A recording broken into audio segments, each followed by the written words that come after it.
Welcome to serve it like Shani.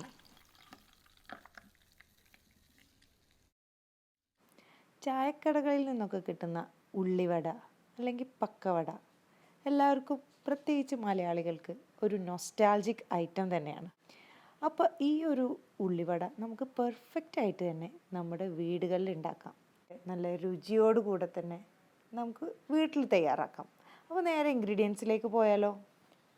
അപ്പോൾ അതിന് വേണ്ടിയിട്ട് ഞാനിവിടെ സവാള, അത് നിങ്ങൾക്ക് ആവശ്യാനുസരണം എടുക്കാം കേട്ടോ. ഞാനിവിടെ ഒരു 3 സവാളയാണ് എടുത്തിട്ടുള്ളത്. അതിങ്ങനെ കുനുകുനാന്ന് ചെറുതാക്കി അരിയില്ലേ, അല്ലാണ്ട് നീളത്തിലല്ല, ചെറുതാക്കി അരിഞ്ഞെടുക്കുക. കൊത്തി അരിയാന്ന് പറയും. അപ്പോൾ അതിലേക്ക് ആവശ്യമുള്ള പച്ചമുളക്, ഞാനിവിടെ ഒരു 3 പച്ചമുളകാണ്, അതും ചെറുതാക്കി തന്നെ കട്ട് ചെയ്തെടുക്കാം. പിന്നെ ഒരു ചെറിയ പീസ് ഇഞ്ചി, അതും ഇതുപോലെ തന്നെ ചെറുതാക്കി കട്ട് ചെയ്തെടുക്കാം. പിന്നെ ആവശ്യാനുസരണം നമുക്ക് കറിവേപ്പില എടുക്കാം. കറിവേപ്പില കുറച്ച് കൂടിപ്പോയാലും കുഴപ്പമൊന്നുമില്ല കേട്ടോ, ഇതിൻ്റെ ടേസ്റ്റ് ഒന്നും കൂടെ കൂട്ടി കിട്ടും. അങ്ങനെ നമ്മൾ അരിഞ്ഞ് വെച്ചിട്ടുള്ള വെജിറ്റബിൾസ്, ഉള്ളി, കറിവേപ്പില, അതുപോലെ തന്നെ പച്ചമുളക്, ഇഞ്ചി, അങ്ങനത്തെ എല്ലാ ഇൻഗ്രീഡിയൻസും ഒരു വലിയ ബൗളിലേക്ക് മാറ്റി ഉപ്പും കൂടെ ഇട്ട് കൊടുത്ത ശേഷം നന്നായിട്ട് കൈകൊണ്ട് യോജിപ്പിച്ചെടുക്കുക. നമ്മൾ ആദ്യത്തെ ഈ ഒരു മാരിനേഷൻ ഉണ്ടല്ലോ, കൈ കൊണ്ടുള്ള ഈ ഒരു മിക്സിങ്, ഇതിലാണ് ഉപ്പും എരിവും ഒക്കെ ആ ഉള്ളിയിലേക്ക് കിട്ടുന്നത്. അതിനുശേഷം നമ്മൾ ഗ്രാം ഫ്ലോർ, കടലപ്പൊടി, കടലമാവ് ഇതൊക്കെ പറയും, അത് 4 ടേബിൾ സ്പൂൺ കടലമാവും, അതുപോലെ തന്നെ 1 tablespoon Kashmiri chilli powder, 2 tablespoon മൈദ, പിന്നെ അതുപോലെ തന്നെ ഒരു പിഞ്ച് ബേക്കിംഗ് സോഡ, എല്ലാം കൂടെ ഇട്ട് ഒന്ന് നന്നായിട്ട് വീണ്ടും മിക്സ് ചെയ്ത് കൊടുക്കുക. കുറച്ച് ഒരു പിഞ്ച് തന്നെ നമ്മൾ കായത്തിൻ്റെ പൊടി ഇട്ട് കൊടുക്കുക.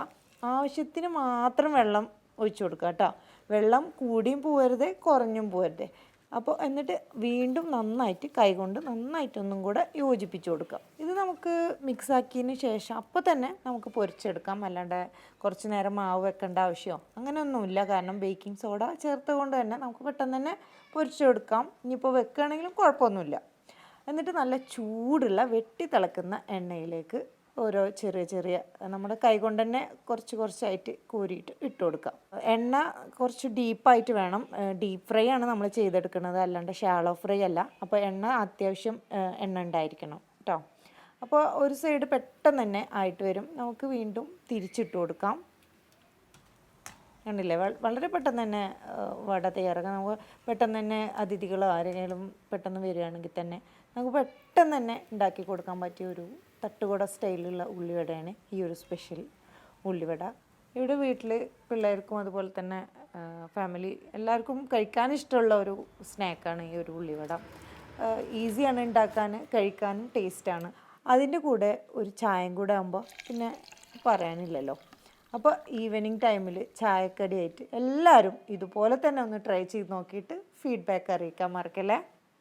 ഇത് ഞാൻ ഓപ്പൺ ചെയ്ത് കാണിച്ചു തരാം. അത് കണ്ടില്ലേ, ഈ ഒരു വടയുടെ ഉൾഭാഗം നല്ല സോഫ്റ്റാണ്, നല്ല മുരിഞ്ഞിട്ടുണ്ട്, പുറം ഭാഗം നല്ല മുരിവുമാണ്. എല്ലാവർക്കും ഇഷ്ടപ്പെടുന്ന ഒരു ഫ്ലേവറും കൂടിയാണ്.